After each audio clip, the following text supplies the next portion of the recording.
Hi guys, here today just to show you how to make a really nice and easy chicken tikka recipe, which is equivalent to what you get in a restaurant, and more importantly the traditional authentic style in the way in which chicken tikka is made.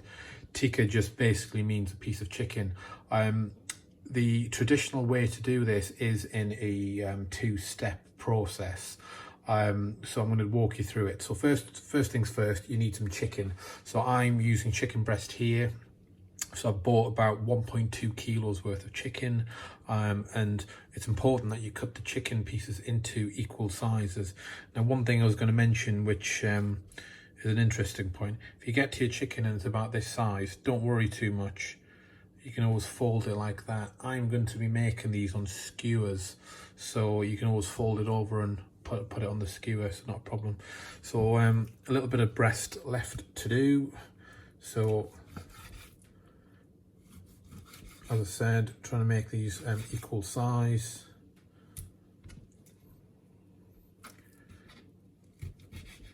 So the first marination process is something we need to keep the meat in for about 30 or so minutes, maybe 45 minutes. So everything's equal size, so I want to put it all in a bowl.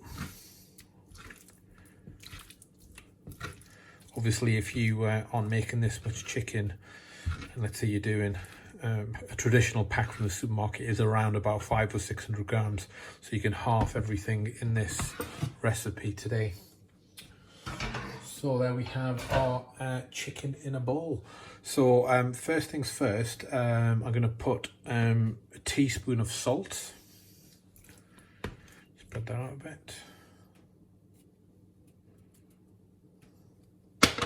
And then I'm just going to flip that a bit, just so you get a nice even covering. A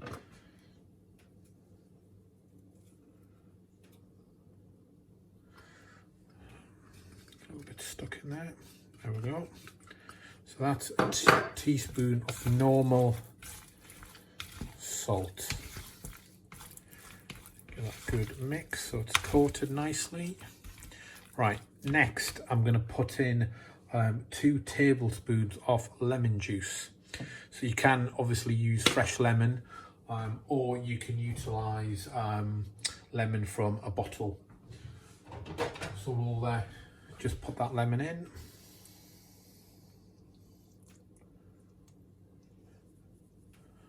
There we go.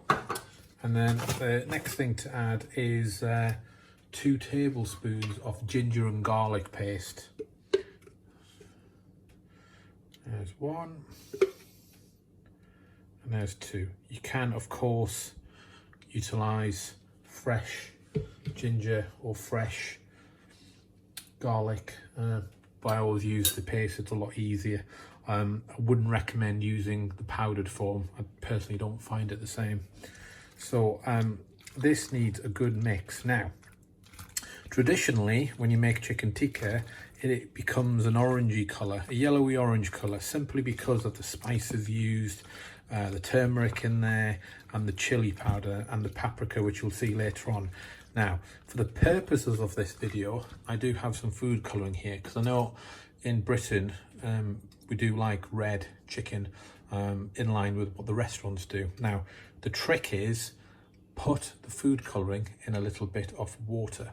So I've done that there, and what you want to do is make sure that you use hot water, therefore it dissolves, and by pouring this in here at this stage, it just means it goes directly on the meat. So put a little bit there. So I'll put about 3/4 of a teaspoon. Now, you'll find many recipes say to add it later on, but this works best, and it gives you the best colour as well. You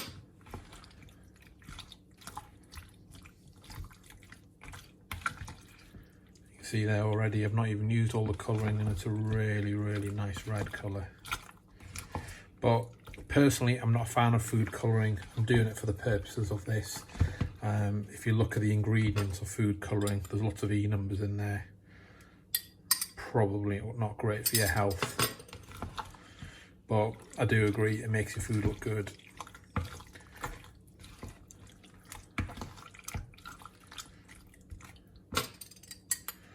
Pour the rest in there.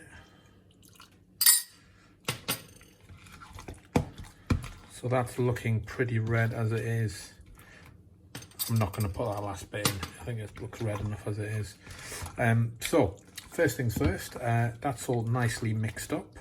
I'm going to leave that for about 45 minutes, I think. I am going to put a plate on top, like that, to cover it, rather than using cling film at this point. When I do the proper marinade, I will use some cling film afterwards. So that's the first marination process. We'll be back in about 45 minutes. So the chicken just been taken out of the fridge. Here it is from earlier. It's got a really nice smell to it already. So you can see that colour's really got into the meat. That's why the colouring, in my opinion, should be put at the beginning of the recipe, not later on, because the meat absorbs it very nicely. And the salt has an impact on the moisture. You can see it glistening. So what I've got is another bowl here, and I'm going to need some full fat yogurt. So I usually use full fat Greek style yogurt. So we're probably going to need about 150 grams worth ish. That's what I usually use. Just take the lid off and the top off. Now you've got to be careful with yogurt. If you don't use it all, like this is a 500 grams pot, make sure it's nicely sealed in the fridge once you're done, otherwise it will grow some bacteria and you'll have to throw it away. So let me talk about my ingredients and what you're going to need next. So here I've got some mustard oil. I've got 3 tablespoons. You can substitute that with vegetable oil with some mustard powder, but I highly recommend you use mustard oil. It does significantly change the taste. We've also got over here, we've got some turmeric. We've got about 3/4 teaspoon of turmeric. We've got 2 tablespoons of tandoori masala powder. A lot other recipes I've looked at put a tablespoon in, but considering you're making tandoori chicken tikka, you want it to be authentic in terms of taste, so don't skimp out on that. The next is completely optional. I've got a heaped teaspoon of amchur powder or mango powder. I know it's something not a lot of people may have within their spice cupboards. I cook a lot of okra, i.e. ladyfingers, as a curry dish, so I use it in that a lot. Now amchur in this dish just gives it that extra little bit of a nice zingy taste. Highly recommend you put that in there. If you don't have it, don't worry about it. There's also some paprika as well. So 1 teaspoon of paprika. We've got a teaspoon of chili powder. We have 1.5 tablespoons of coriander, cumin, and garam masala. Now, it's not garam masala as a lot of people pronounce it. It's actually garam, like with a U, minor point, but that's how it should be called. Now, in the corner here, we've got 3/4 teaspoon of gala namak, which translates to black salt, which is this. Yeah, again, something a lot of people may not have in their spice cupboard, but if you don't have it, you can replace it with normal salt, but using black salt significantly changes the taste for me, so I highly recommend that is used as well. So I'll put some of that in there, and we've basically got all the spices here. So I'll just recap. You've got a teaspoon of amchur powder, you've got a teaspoon of paprika, we've got a 3/4 of a teaspoon of turmeric. I don't put too much turmeric in because it's very pungent in terms of, not pungent, so it's very dense in terms of colour.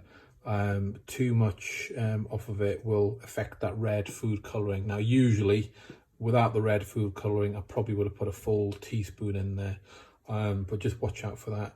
1.5 tablespoons of cumin powder, coriander and garam masala, and then there's 2 tablespoons of tandoori masala here. So what I'm going to do is, in a separate bowl, I'm going to put in 1, 2, 3, 4 heaped tablespoons, probably the equivalent. Actually, I'm going to put 1 more in there. It's got quite a lot of chicken here. There we go. Next, I'm going to put in the spices.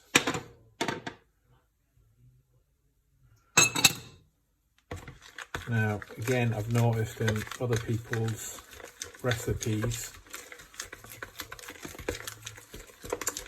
that they mix it all together with the meat, which is not the right way to do it in my opinion. You want to be getting in all the spices into the yogurt. Remember, the meat's going to be marinating with this yogurt. Now, if you do use gala namak, the black salt, it has a very interesting odour. The smell of it is not the nicest, if I'm honest with you, but it tastes fantastic.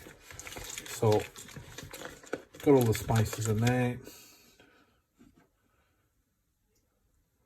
Put the mustard oil in as well. I've used mustard oil for years. There's lots of people who don't like to use it, but traditionally it's used, never had a problem.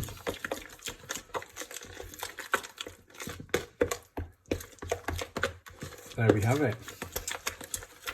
We have our yogurt marinade.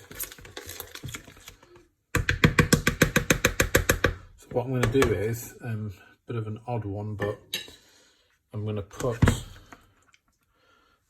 1, 2,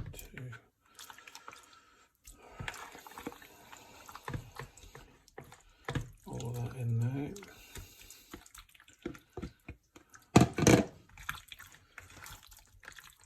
I'm using a bigger bowl because it's easier to turn.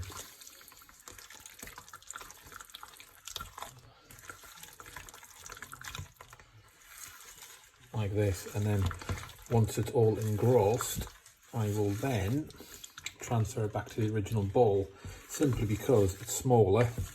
There's still some food colouring in the sides, and it'll fit well into the fridge. Now, marination is key to this dish. Some people say, oh, you need to marinate it for 30 minutes. Some people say, oh, about an hour. Sorry guys, but that's completely incorrect. It's got to be minimum 1 day. If you want the full flavour to penetrate in the chicken, a minimum 1 day, and it should be covered. Now, if you were eating the chicken tikka as a starter or by itself, I would recommend up to a 2-day marination. If it's going in another dish, if it's going into, I don't know, a pita bread with some sauce and some other bits and pieces, a day is plenty. If you're eating it by itself, you can marginally taste the difference between 1 and 2 days marination.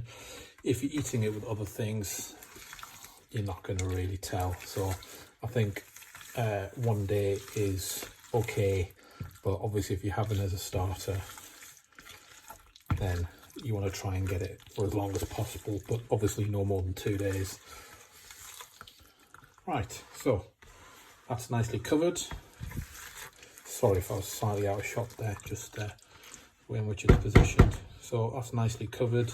I'm going to transfer it back into the smaller bowl. Now, I'm going to count the numbers of pieces of chicken, because when I put it on skewers, I'll know how many put on each one.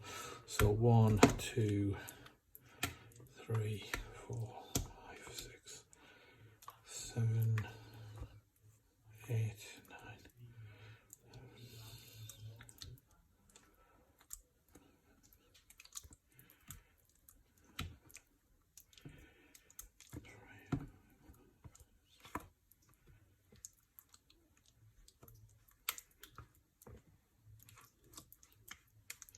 Right.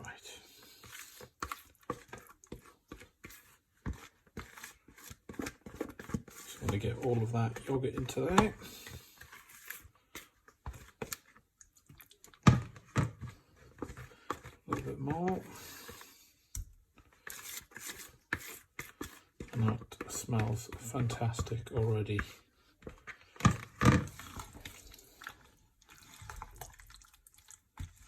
So next what I'm going to do is I'm going to take some fresh coriander, or cilantro as it's called. I'm going to chop that up and put that in. So I'll leave that for 2 minutes, chop some coriander, and we'll mix that in as well. So I've got a handful of coriander, or otherwise known as cilantro in some countries. Going to get a knife and give it a little bit of a chop. You can put the stalks in if you want to. Usually I keep them for other curries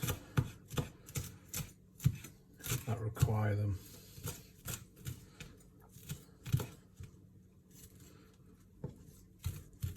So you want to make these pieces as small as possible.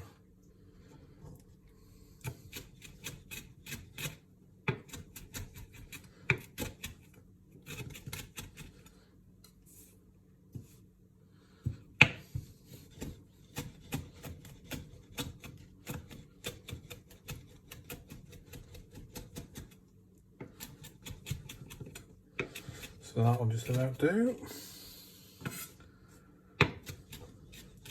So I'm literally going to add this to the marinade, and that'll be it.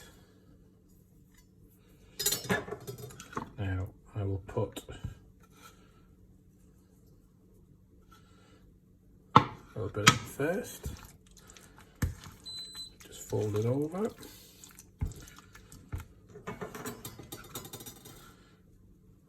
Put a bit more in. Fold it over again from the bottom. It just means you get a really nice curry. Now, the best way is to use your hands.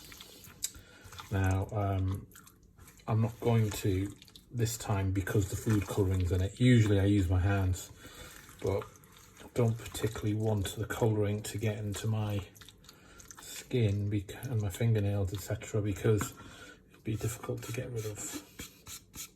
So that's why I'm using it's actually a silicone spatula. So there we go.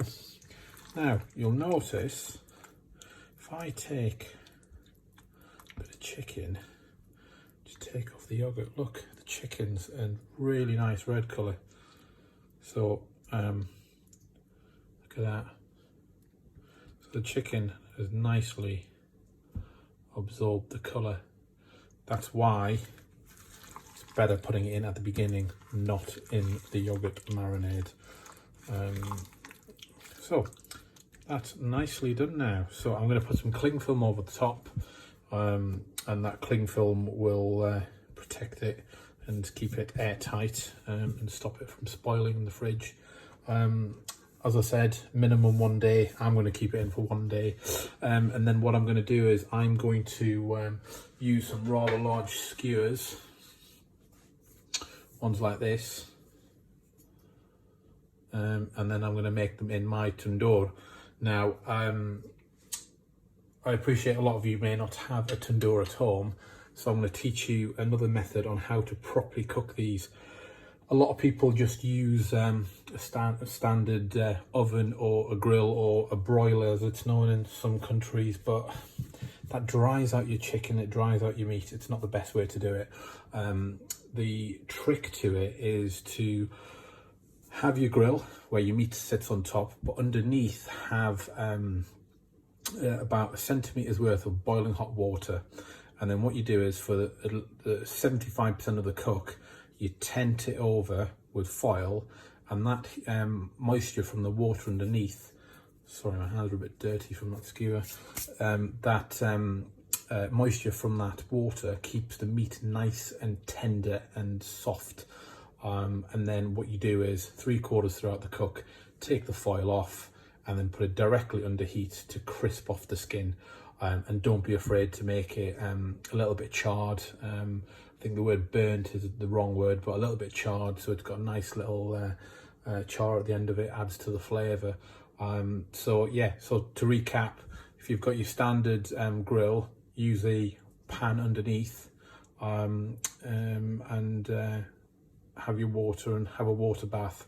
That will really help your cooking. I'll see if I can find one in the oven and I'll show you guys in a sec. So this is what I meant, guys.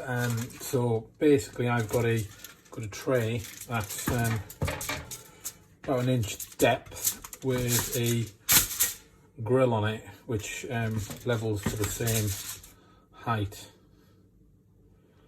Hopefully you can see that, not too much glare from the foil paper. I have foil on my trays because it's just easier to clean that way. So imagine you were using a grill or even your oven. You would put some water at the bottom here, about 1 centimetre's worth of boiling water. You then put your chicken on the grill. I'd recommend you brush some oil on the grill, vegetable or rapeseed, just to make sure your chicken doesn't stick to it. Then once your chicken's on it, you then want to loosely tent it with more foil. So what you do is you effectively create a tent over the top, and that way when cooking your food stays nice and moist, because the foil acts to keep all the moisture in. But obviously you want it loosely foiled because you want it to escape, and that's why I said only 1 centimetre. Recommend cooking at about somewhere between 170 and 190 degrees Celsius. You want to look for an internal temperature of about 74 degrees Celsius in the chicken itself. But as I said, you know, 75% of the cook on the way through, you want to take the sheathing off, which I would say you would do approximately 15 to 20 minutes into the cook, depending on the kind of oven or grill that you're using. And then hopefully that'll help to keep your meats nice and moist. So I'm using a tandoor, which I'll show you shortly, or show you tomorrow rather, once the meat's been fully marinated, and I'll cook that in my tandoor and I'll show you how I cook that. And that is the traditional method on how to cook this meat. So I'm going to put some cling film over that. That's going in the fridge, and I'll see you tomorrow, and we'll finish this dish off. So it's the following morning. I've just taken this out of the fridge. Just remove the cling film. And you can see there, it's a lovely colour. So next what I'm going to do is loosely put the cling film back on, and I'm going to leave this probably a couple of hours to get to room temperature-ish. You'll find the meat cooks a lot better at room temperature rather than it being refrigerator cold. It'll definitely cook quicker. So once this has got to room temperature, I'm going to put them on skewers, which I will show you later on, and then they'll be ready to be cooked.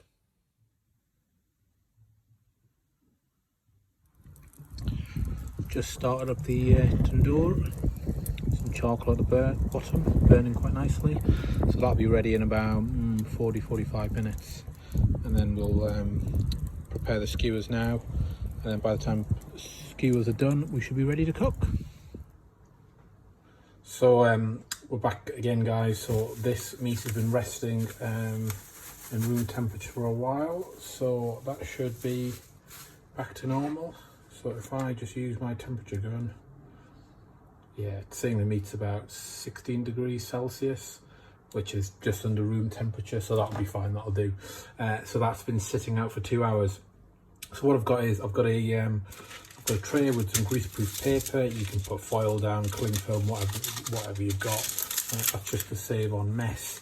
I've got 4 quite large skewers, which I've just washed. So the meat will be going on there.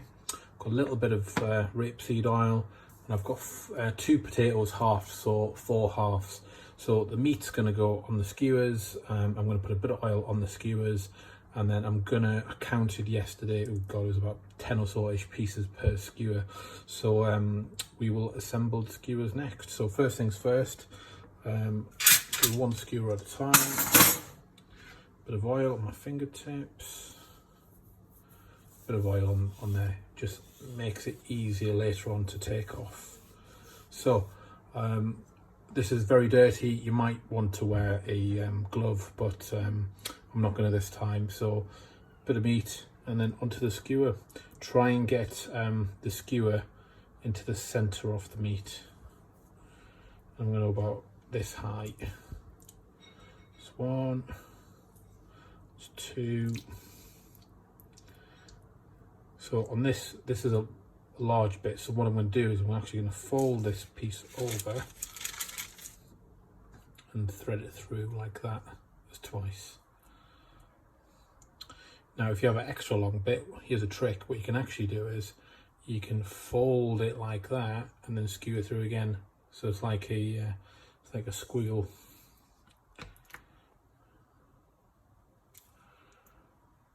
4, 5,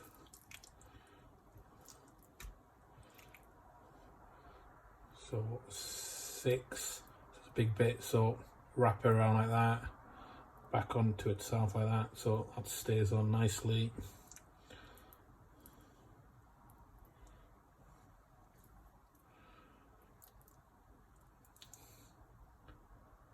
Now it's better and easier if the meat is kept apart from one another from a cooking perspective.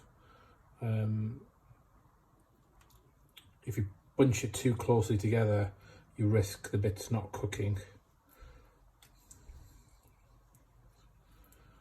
Just move that down a little bit. So there's a little bit of gap in between each one.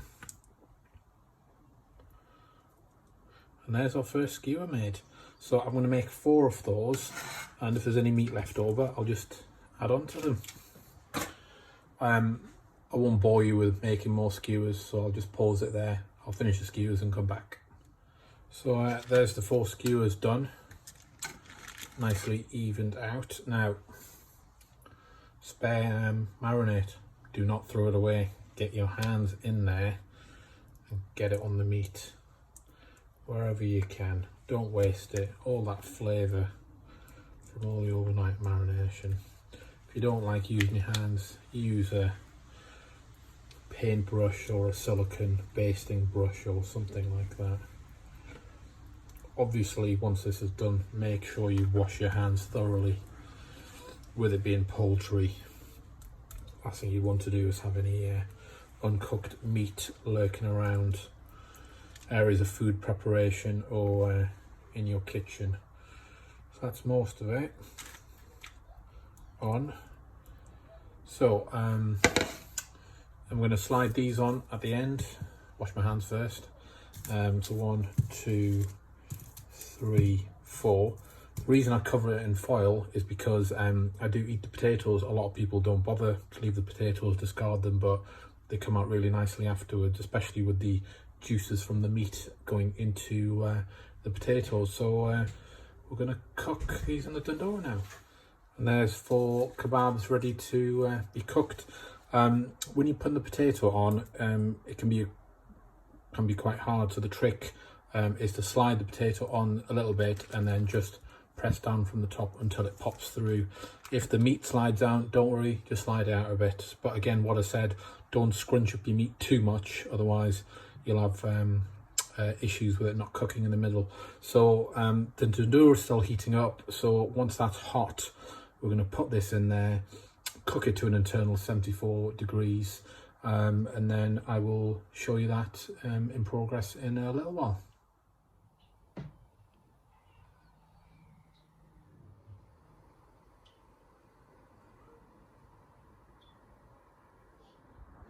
So the tandoori has been on for a while. Let's have a look.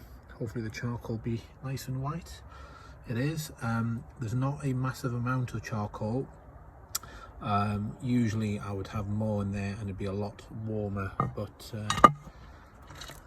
try, yes, 500 degrees. It's not that hot on the sides. I'll probably give it another 10 minutes or so, and we'll then put some chicken in.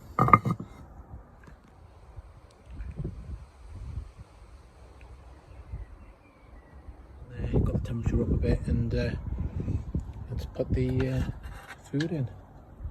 Here's one.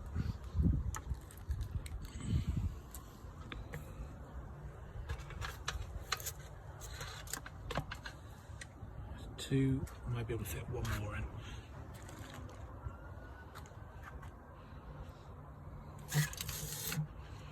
Three. Oh, actually, let's brave it. Let's do the fourth one.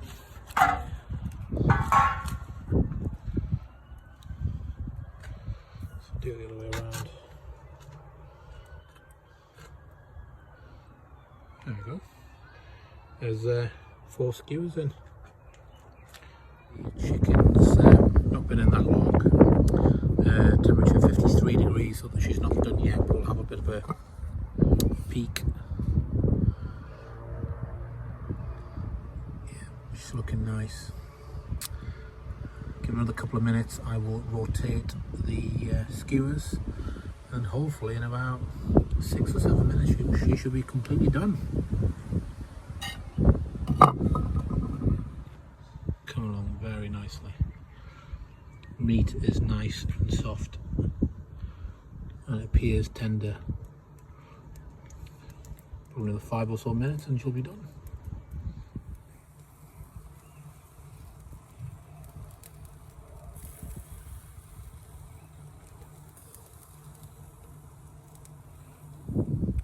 So the temperature gauge is saying she's done, and there you go. Nicely cooked. I might leave it a couple more minutes just to get maybe 1 or 2 charred ends. But it looks really nice. Take one out and show you what it looks like.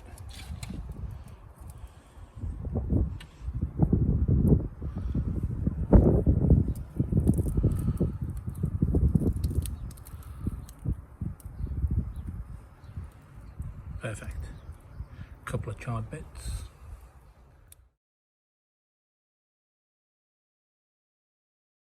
Now that the chicken tikka is done, you didn't think I was going to be boring and just do a straightforward bit of tikka in a naan bread.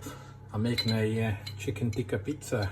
So I made the dough by hand. That was 400 grams flour, 1 teaspoon of salt, 1 teaspoon of caster sugar, 7 grams of yeast, about 250 ml of warm water.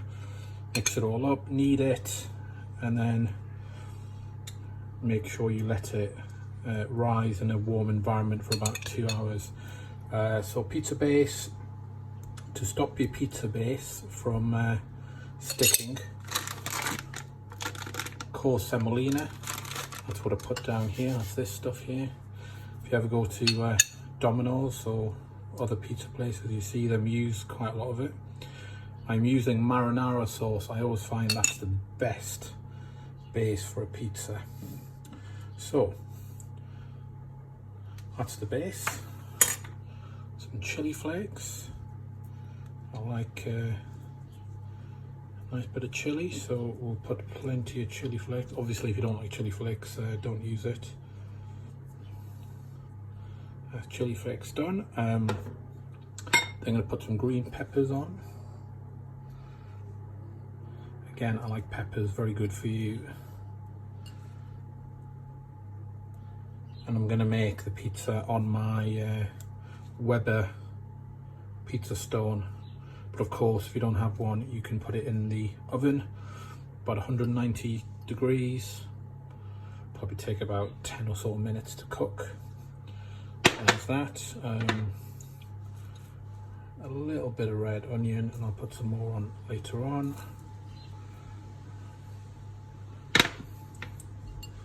A little bit of mushroom.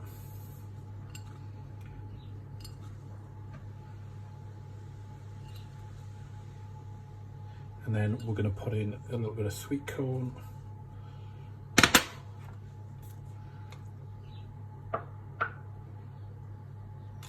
And then that gives it, the sweet corn and the pepper gives it a really nice crunch.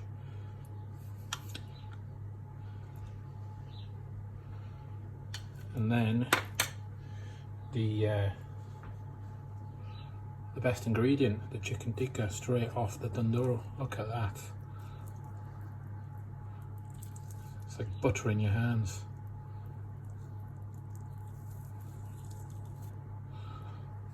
So chicken tikka in the pizza. Of course, you can use a chicken tikka in a recipe.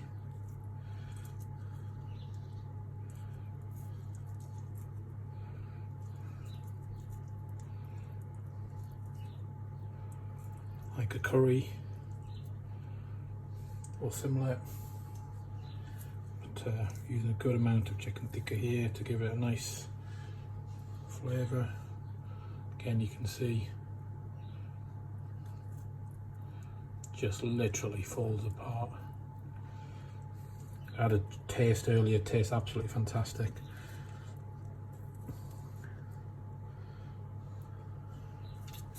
So that's quite a bit of chicken on the pizza. I think that'll do. I'm then going to add some jalapenos. Just gives it that extra little bit of kick. Don't be afraid to sprinkle a bit of the vinegar it comes in on as well.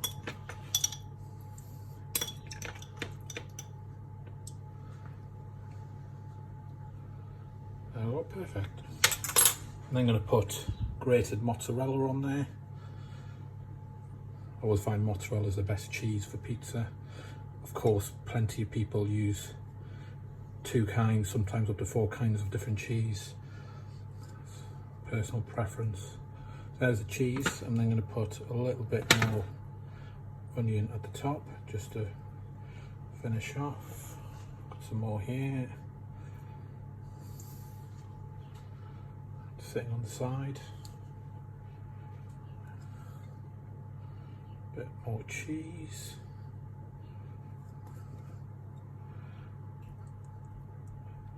There we go, perfect. So I'm now going to put that on the pizza stone and make a nice little pizza. Getting the Weber prepared for a pizza cook.